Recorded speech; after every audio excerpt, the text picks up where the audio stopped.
The moment I came out of my mother's womb, I was surrounded by caviar, champagne, and designer clothes. Whenever I burst into tears, the maids would all line up and take turns feeding me a piece of candy, and the maid that chose the candy that calmed me down first was rewarded with a $1,000 bonus for the week. Hi, I'm Rowan, and I was born a billionaire. I'm from Florida, and unlike my peers, I had everything laid out for me. My clothes, my dinner, my education, and my future. Price tags didn't exist for me. As a plus, I didn't have to share anything with annoying siblings since I was an only child, so all the waffles were mine every morning. I was also a child prodigy due to the extra hours I spent at home with world-renowned tutors that my parents hired for me, and my teachers at public school loved me. As a reward for my achievements, my family hosted lavish birthday parties for me every year with whatever theme I wanted. Space, jungles, dinosaurs, magic, anything. If I wanted something, or if I spent any longer than 3 seconds staring at it through a shop window, it would be in my hands within an hour. And my parents made sure of it. It wasn't hard for them. My parents were the co-owners of a large tech corporation, and I was destined to be their heir. My life was already complete from the day I was born, and all I had to do was to live it. Mr. Rowan, would you like a full English or traditional Japanese sushi breakfast this morning? How about some pancakes and waffles? With lots of maple syrup? Oh, yes, of course! One day, when my 16th birthday arrived, my parents rented out an entire lake and forest park along the southern tropical border to throw a pirate-themed party for me after I had raved about my obsession with the new pirate movie. It was a blast! There was golden sand, towering battleships, flourishing costumes, epic sword-fighting stunts, shiny gold coins, and actors to help me live up to my dream role of becoming the most fearsome, epic pirate across the seas. Ha! I shouted, swinging my deadly cutlass. On guard! Prepare to perish to my blade, or release the location of the ancient hidden treasure. There is treasure in the deep, dark forest that you will never ever find. When the pirate dashed off, leaving a treasure map behind, I delved into the forest, excited by what secret treasure they hid for me in the forest, knowing full well that when I returned, there would be a surprise birthday cake waiting for me. But still, I ran, elated and pumped by the wilderness, and... whoa! Tripped right into a soupy, murky marsh. Ugh. Ouch. Sitting up, I already knew that my father would yell at me about how much my custom-tailored costume cost, and I was already brainstorming excuses on what to tell him before I heard it. The low, angry growl. And when I turned around, my eyes went straight into those of a massive, seething, drooling, and hungry crocodile. I screamed.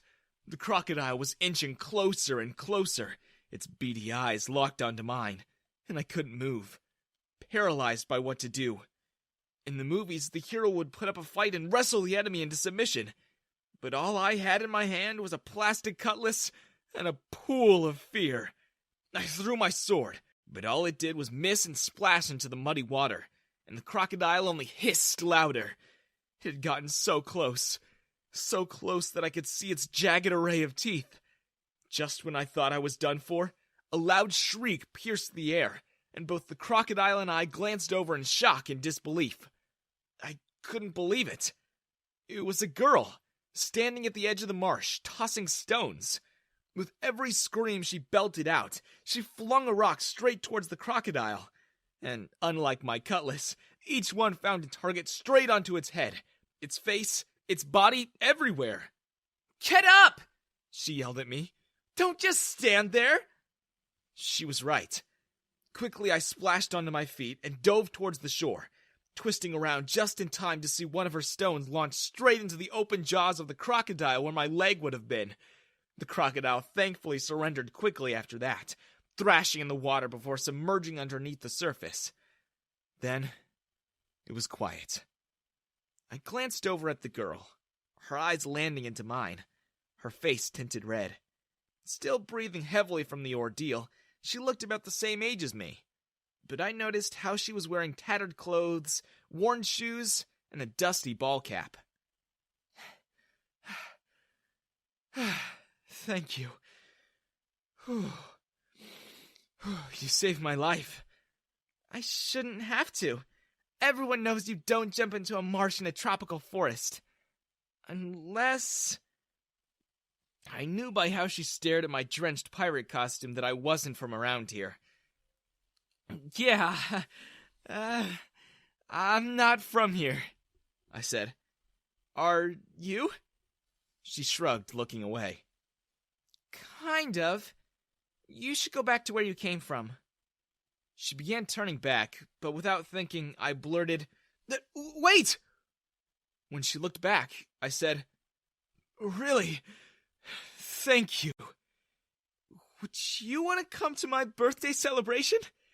There's cake, and I hope you'd want some. Unless you have to go home. She only grinned at me. I don't really have a home, she said. For the next hour, I forgot about the hidden treasure. We just hung out with each other, walking through the woods, exchanging names, and getting to know each other. We were nothing alike, and that was what made our conversation so fun. She was goofy and silly, whereas I was always taught to be grounded and down to earth.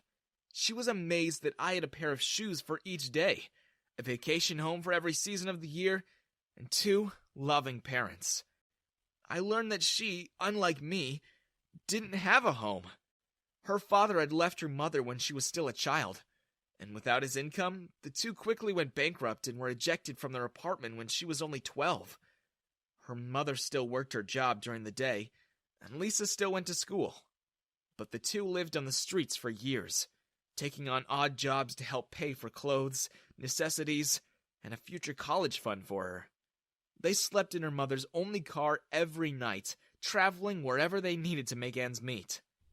I was floored. I had never expected anyone to be living a life like hers, and it shocked me to learn that she'd not only dealt with crocodiles, but wild coyotes and thieves trying to steal from her and her mother's scant belongings. I was stunned that she could laugh about all of this. More than anything, I admired her. She was not like anyone in my school I had met before, and she could make her own breakfast. I knew that I wanted to know her better, and that I had so much I wanted to give her. She was the first genuine person I've ever met, and I knew I had to introduce my parents to her.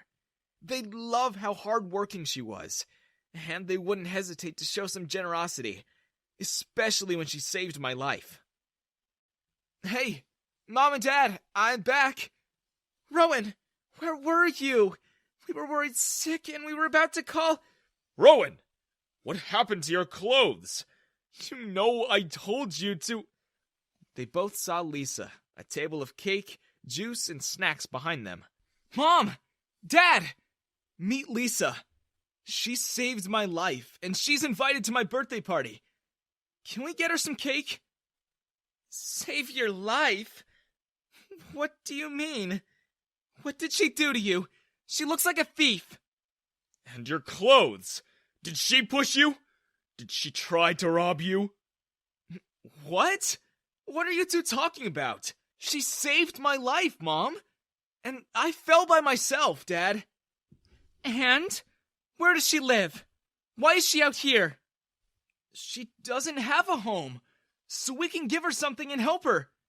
But my mom's glare deepened, and she picked up a glass of juice from the table before flinging it right towards Lisa, the juice staining all over her face and clothes. Let's see if she can even afford to clean that up. I was so shocked I couldn't speak, and Lisa's eyes flooded with tears. Before I knew it, she twisted around and ran back into the woods without a glance back. And when I was about to run after her, my dad stopped me with my name in a tone that meant he wasn't fooling around. When we arrived back home, I didn't speak to my parents for the rest of the night. They had no right to have acted like that to someone who had saved my life. The next day when I went to school, I couldn't stop thinking about Lisa. Where was she? Was she at school?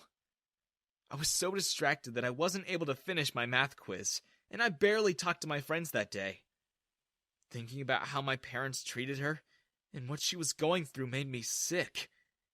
When I started attending university, my parents immediately began looking for a potential partner for me, someone that I could inherit their company with.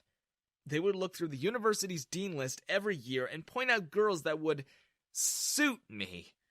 And they kept a list of potential partners for me in a spreadsheet file for my future convenience. I didn't give much attention to it, though, as I was more focused on my studies, and all the girls I talked to were only interested in marrying me because of my money. I felt no connection to any of them, as they all felt fake and flat, and none of them had ever saved me from a crocodile. But I didn't know everything would change one day during my second year of college. That day I had to leave early for class to prepare for a presentation, and I stopped briefly at a campus coffee shop for a quick to-go breakfast. "Hi, I would just like a latte and a bagel, please." The cashier told me the order would only take a couple minutes, but when nearly 10 minutes passed, I was growing anxious.